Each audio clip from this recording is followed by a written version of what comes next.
Your tongue is covered in a mucous membrane and thousands of tiny projections called papillae. Those are what give the tongue its texture and house most of your taste buds. This surface is in constant contact with everything you eat, drink, and breathe. It's also one of the most richly supplied tissues in the body, packed with blood vessels, nerve endings, and immune cells. Because of that, it responds quickly. When your iron drops, when your B12 is depleted, when your gut microbiome is out of balance, when you're dehydrated, or when your immune system is under stress, the tongue often shows it first. A healthy tongue is typically pink, not too pale, not too red, moist with a very thin, barely visible whitish coating, and a slightly rough texture from the papillae. Anything that deviates noticeably from that is worth paying attention to. Now let's go through each sign.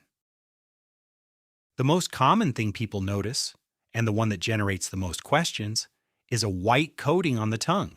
Here's the thing. A very thin, faint white film is completely normal. The tongue naturally accumulates some dead cells, bacteria, and food particles. That's not what we're talking about. We're talking about a thick, pasty white layer that doesn't brush away easily, or one that keeps coming back no matter what you do. The most common causes are pretty straightforward: dehydration, poor oral hygiene, smoking, or dry mouth, which can be caused by certain medications or simply breathing through your mouth at night. But there's one cause that deserves special attention: oral candidiasis, or oral thrush. This is a fungal infection caused by an overgrowth of candida, a yeast that naturally lives in your mouth in small amounts. When the balance is disrupted by antibiotics, a weakened immune system, high sugar intake, or certain medications, it can proliferate and create a thick white coating, often with a cottage cheese-like texture. Unlike normal coating, oral thrush may feel slightly sore or uncomfortable, and if you try to scrape it off, the area underneath may look red and irritated. Who's more at risk? People who've recently taken antibiotics, people with diabetes, anyone on corticosteroid inhalers, and those with compromised immunity. The fix for a simple coating: drink more water, improve brushing and tongue cleaning. Cut back on smoking. If you suspect thrush, that's a conversation for your doctor, not a home remedy situation. But here's the thing about a white tongue. It's actually less surprising than what comes next. If your tongue looks unusually red, almost like a strawberry, and the surface seems strangely smooth and shiny, like the papillae have disappeared, that's a significant sign. This condition is called glossitis, and it means the papillae, those tiny projections, have actually atrophied and flattened out, which also means your sense of taste may be dulled, and eating can feel uncomfortable or even painful. The most common nutritional cause is vitamin B12 deficiency. B12 is essential for the health of all rapidly dividing cells, and the cells lining your tongue and digestive tract divide quickly. When B12 drops, these cells deteriorate, and the tongue is one of the first places it shows. What makes B12 deficiency particularly tricky is that it develops slowly, sometimes over years, and the symptoms creep up gradually. Fatigue, tingling in the hands and feet, difficulty concentrating, and a smooth red tongue can all appear together. The second major cause is iron deficiency. Iron is needed to maintain the integrity of the mucous membranes, including the tongue lining. Low iron leads to a pale or red, inflamed tongue depending on the stage of deficiency. And the third is folate deficiency, folic acid, or vitamin B9. Folate works closely with B12 in cell production, so a deficiency produces similar effects on the tongue. If you're seeing this, a smooth red tongue, especially combined with fatigue, tingling, or pale skin, please get blood work done. Specifically, B12, folate, ferritin, and a full blood count. These deficiencies are very fixable, but the longer they go unchecked, the more symptoms accumulate. Now, glossitis is about what's missing from the tongue's surface. The next sign is about what appears on it. Take a look at your tongue. Do you see grooves, channels, or cracks running across the surface? Sometimes just one deep one down the middle, sometimes a whole network of them? This is called a fissured tongue. And here's the first thing to know. For many people, it's completely normal and genetic. If your parents had it, you probably do too. It affects a significant portion of the population, and on its own is not a cause for concern. That said, fissures can become more pronounced or more symptomatic under certain conditions. Dry mouth makes fissures more noticeable and more prone to trapping food particles and bacteria, which can cause irritation and bad breath. Dehydration is a common aggravating factor. Some people notice their fissures worsen during periods of high stress or illness. There's also an interesting connection between fissured tongue and a condition called geographic tongue, which we'll get to in a few minutes, as well as a link to certain inflammatory conditions and psoriasis in some patients. If your fissured tongue is painless and has always been there, you likely don't need to worry. If it's new, worsening, or causing discomfort, worth mentioning to a doctor and worth making sure you're staying properly hydrated. This one surprises people the most when they first notice it. Look at the sides of your tongue. Do the edges look wavy? Like the teeth have been pressing into them and leaving indentations? This is called a scalloped tongue, and what you're actually seeing is a swollen tongue that's being pressed against the teeth. The tongue itself is enlarged. The scalloping is just the impression left by the teeth pushing back. So why would the tongue swell? The most common cause is jaw clenching or teeth grinding, often at night without realizing it.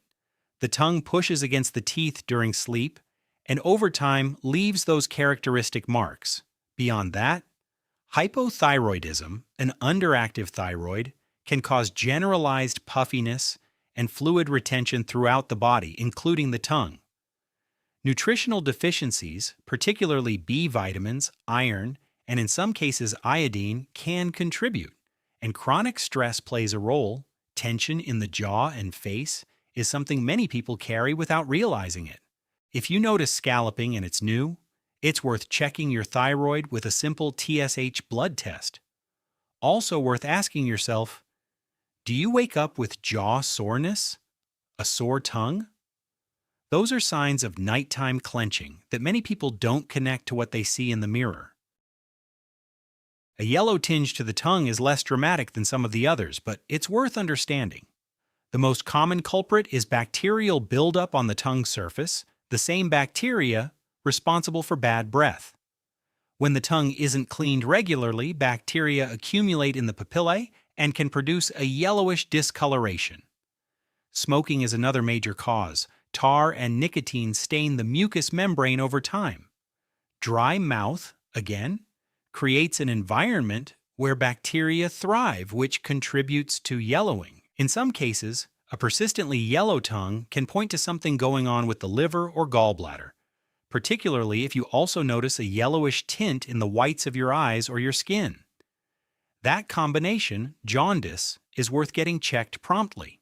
For most people, a yellow tongue is a hygiene and hydration issue. Clean your tongue, drink more water, cut back on smoking. If it persists despite good habits, get it checked.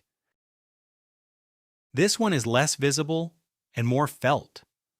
A burning or painful sensation on the tongue, sometimes constant, sometimes coming and going, that doesn't have an obvious cause like a hot drink or a bitten tongue. This is called burning mouth syndrome, and it can be frustrating to deal with because it often doesn't look like anything from the outside. From a nutritional standpoint, the most common links are vitamin B12 deficiency and iron deficiency, both of which affect the health of the oral mucosa. B12 deficiency in particular can cause neuropathy, nerve pain, and the tongue and mouth are often early targets. Zinc deficiency has also been associated with oral burning and altered taste. Hormonal changes, particularly around menopause, can trigger burning mouth syndrome, which is why it's significantly more common in postmenopausal women. Chronic stress and anxiety can amplify or even cause oral pain through central nervous system sensitization. If you've been experiencing tongue or mouth burning for more than a couple of weeks, it's worth getting your B12, iron, and zinc checked and discussing it with a doctor, because treatment depends entirely on the underlying cause. This one is visually striking. If you look at your tongue and see irregular, smooth patches, almost like a map, with slightly raised white borders around them, that's called geographic tongue or benign migratory glossitis.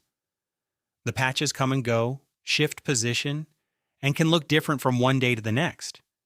That's actually what defines it, the migratory part. Here's what we know. Geographic tongue is largely benign. It's not infectious, it's not cancer, and for most people it causes no discomfort at all. Some people are more sensitive and find that spicy food, acidic food, or certain toothpastes make the patches feel irritated. The cause isn't fully understood, but there are clear associations with genetics, psoriasis in some patients, and stress. There's also an overlap with fissured tongue. Many people have both. No specific treatment is needed for geographic tongue itself. If it's causing discomfort, identifying and avoiding triggers usually helps. Remember how we said a healthy tongue is pink? Pale, noticeably lighter than normal, almost whitish or very light pink, is the opposite end of that spectrum. A pale tongue typically points to anemia, most often iron deficiency anemia. When hemoglobin levels drop, less oxygen-carrying blood reaches the tissues, and the tongue loses its color along with everything else. You'd often see this alongside other classic anemia symptoms: fatigue, breathlessness on exertion, feeling cold, pale inner eyelids, and brittle nails, which we covered in the last video. If your tongue looks pale and you're feeling run down, a full blood count and ferritin test are the right starting point. If anything in this video made you think that sounds familiar, here's a practical starting point for blood work to discuss with your doctor. Complete blood count checks for anemia and overall blood health. Ferritin.